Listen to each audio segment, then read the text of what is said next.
Students, the first of all salute or respected Dr. Sarvapalli Radhakrishnan on the occasion of sir ने बहुत सारी चीजें आप लोगों को बताई। एक टाइम का बाउंडेशन है, लिमिटेड समय है, हम लोग के पास समय की बहुत ही अभी कमी है, क्योंकि ये समय में कुछ और भी काम है, उसको भी देखना है। इसको देखते हुए भी हमारे सर अपनी बातों को रखे आप लोग के सामने। तो एक चीज हमें इस सारी चीजों से एक बहुत अच्छा कंक्लूजन निकला कि आप लोग ना आखिर सर ने बताया जिन चीजों को वो आप लोगों के बारे में वो आपको भी पता है। एज अ मोटिवेटर के तौर पे सर ने बताया, एज एजुकेटर के तौर पे आपको एजुकेट किया, बट ऐसा नहीं है कि आपके पास नहीं है, वो है आपके अंदर, वो एनर्जी है, बस हिडन है। आपको उसको स्वैप करने की जरूरत है, दिखाओ, है ना, दिखाओ, एनर्जी को अंदर लाओ। तो कहते हैं ना कि जहाँ है वहाँ अपनी भड़ास निकाल दे, तो कहीं अगर झगड़ा हुआ तो वहाँ पूरा खुद टूट पड़ोगे, मारपीट करोगे। वो कहीं ना कहीं हम लोग पढ़े थे ना, एनर्जी को ना ही क्रिएट कर सकते हैं और ना ही डिस्ट्रॉय कर सकते हैं। एनर्जी ट्रांसफॉर्म होता है, तो क्यों नहीं हम अपनी वो सारी एनर्जी को पॉजिटिव वे में यूज करें, निगेटिव वे को हटा दें, है ना, रिड्यूस कर दें, निगेटिव वे को कंज्यूम कर लेते हैं, अपने पास रख लेते हैं, है ना, स्टोर कर लेते हैं, और जहाँ पॉजिटिव आएगा वहाँ यूज कर लेंगे। इसीलिए तो कहते हैं करो मेहनत हार्ड, कोई दिक्कत नहीं है, करो मेहनत हार्ड, लेकिन हार्डनेस तरीके से नहीं, स्मार्ट तरीके से। नहीं कर रहे हैं स्मार्ट लेबर करो, स्मार्ट मेहनत करो। स्मार्ट मेहनत करने से कुछ होने वाला नहीं है, स्मार्ट तरीके से करना, हार्ड मेहनत, हार्ड वर्क करना, है ना। तो कोई इतनी सी बड़ी बात नहीं है। आज हम लोग बैठे हैं, आज हम लोग के सामने बहुत सारी ऐसी चीजें डेकोरेट हुई है, तो बड़ी अच्छा लग रहा है, और आप लोग के चेहरे पे थोड़ा थोड़ा स्माइलिंग है, अच्छा लग रहा है कि नहीं। बट एक चीज है, इसमें हमको दिख रहा है क्या ना कि डॉक्टर सर्वपल्ली राधाकृष्णन जो इनके हम लोग जन्म दिवस पे एक्चुअल में ये इन्होंने, जब वो शिक्षाविद इनको कहा गया, और शिक्षाविद के क्षेत्र में, शिक्षा के क्षेत्र में बहुत सारे मतलब सम्मान भी पाए हैं, तो एक्चुअल में इनकी हम हिस्ट्री के बारे में नहीं डिस्कस करेंगे ज्यादा, बट ये बात जरूर बताएंगे कि जैसे आप ही लोग जैसे स्टूडेंट, उनके भी स्टूडेंट्स थे, और वो इनके बर्थडे के दिन सेलिब्रेट करने के तौर पे गए बर्थडे मनाने, तो इनका जानते हैं स्टेटमेंट क्या था। इतने बड़े व्यक्ति की देखिए विचारधारा, बड़े व्यक्ति की बड़ी विचारधाराएं होती है, एक लाइन बोले पूरी कहानी समझ में आ जाती है कि नहीं।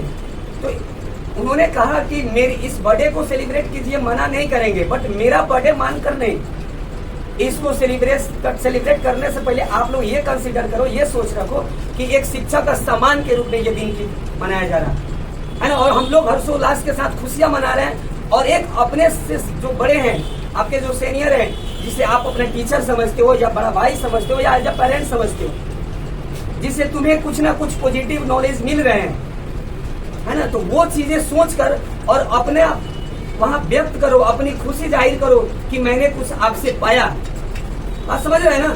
इसलिए उन्हीं के जन्मदिन पे ये 5 सितंबर के दिन हम लोग पूरे हिंदुस्तान में शिक्षक दिवस का शुभ अवसर मनाकर उसको हम लोग त्यौहार समझ लेते हैं, मतलब ओकेजन, और इसे हम लोग पूरा एक घोषित कर दिया गया। जबकि क्यों? क्योंकि उससे पहले ये भारत रत्न से सम्मानित भी है ना। तो भारत रत्न का मतलब किसको मिलता है जी? किसको मिलता है? सोशल वर्कर कई क्षेत्र में। देखिए, भारत रत्नों का लगभग 7 क्षेत्र तय किया गया है। शिक्षा के क्षेत्र में इनको मिला, लेकिन शिक्षा के क्षेत्र में देने के पीछे रीजन हुआ ये कि इन्होंने शिक्षा को उस मुकाम तक पहुंचा दिया, मुकाम तक जो व्यक्ति सक्षम नहीं था, जिस व्यक्ति के पास इकोनॉमिकल कंडीशन पिटिएबल था, मतलब उसकी आर्थिक स्थिति दयनीय थी, तो शिक्षा में पैसा कभी बोझ नहीं बना इनकी विचारधाराओं से। फिर इनको लेकर थोड़ा एक सर्व शिक्षा अभियान चला आगे के आगे जितने भी हमारे बड़े मतलब सोशल वर्कर का हो, या हमारे जैसे कि कर्पूरी ठाकुर जी का देन था कि सर्व शिक्षा अभियान चलाया गया है कि नहीं। बहुत सारे लोग हैं, डॉक्टर APJ अब्दुल कलाम के द्वारा एक, आप लोग को बहुत ऐसे वेबसाइट पे नहीं पता है जो आर्टिफिशियल इंटेलिजेंस ने जारी किया हुआ है अभी 5 वेबसाइट हाल फिलहाल मॉडर्न में, कि आप लोग अपने जीवन से जुड़ी हर वो चीज, जैसे एक अरे तो अभी आप लोग स्नैपचैट चलाते हो ना, बहुत ज्यादा सबको यूज करता है। स्नैपचैट में JVT यूज कौन किया है? यूज किसने किया है? क्या है वो? गूगल जैसा, क्रोम जैसा, ये जो सर्च इंजन जो है ना, वैसा ही है, बट उसमें एक्चुअल में जो इन्फॉर्मेशन आप डालोगे ना, स्टेटमेंट के तौर बहुत अच्छे से बताता है।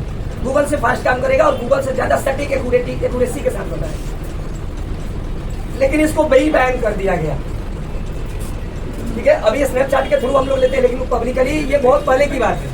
बैन करने के पीछे रीजन था ये कि इसके ऊपर बहुत सारा लिमिटेशन आई और लिमिट क्रॉस होने लगा था, क्योंकि आपके बहुत सारे यूपीएससी बीपीएससी के पेपर दोगे ना, तो उस पेपर का जो भी आपका क्वेश्चन होगा डालोगे, डायरेक्ट आंसर मिलेगा, वो भी सटीक ढंग से, word by word limited word रहेगा। इसी कारण बस वो चीजें कॉपी पेस्ट ज्यादा होने लगा था ना, है ना, ज्यादा टैलेंट अंदर से नहीं आता था। आपको कहा जाता है ना हर एग्जाम में कि विद्यार्थी यथासंभव अपने शब्दों में ही उत्तर दे। क्यों कहा जाता है?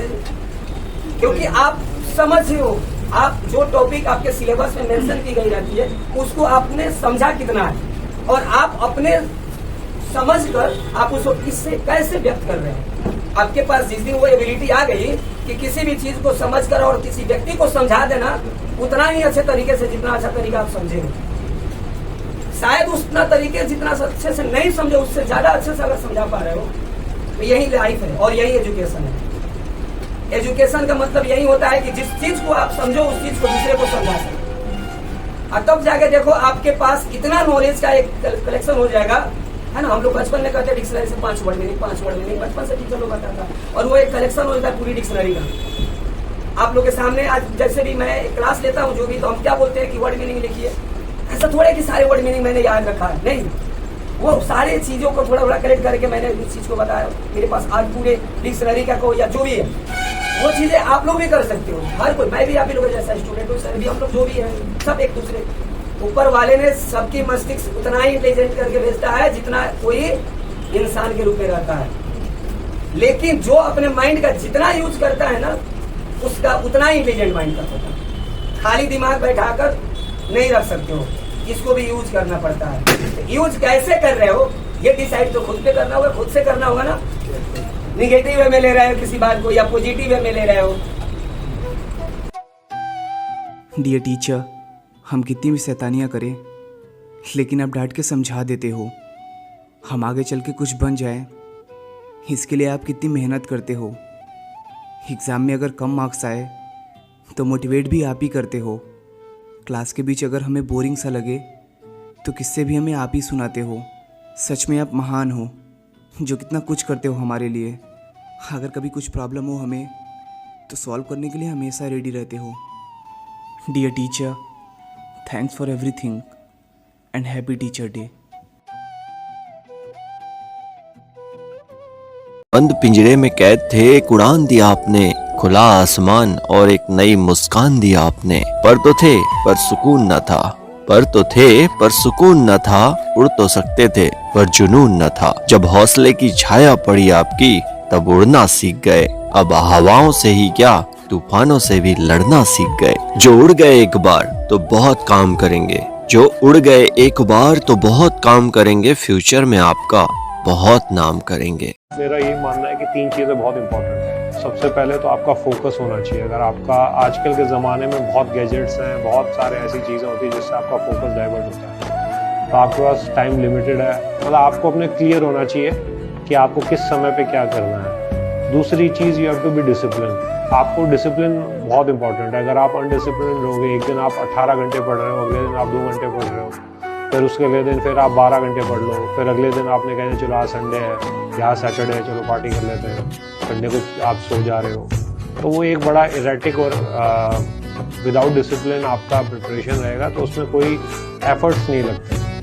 और तीसरी चीज़ है परसिस्टेंस। आपको पूरे साल का आप अगर टारगेट लेंगे तो पूरे साल में आपको परसिस्टेंटली उसको फॉलो करना होगा। तो ये 3 चीज़ें ड्राइविंग फोर्स होती है किसी भी बच्चे के लिए।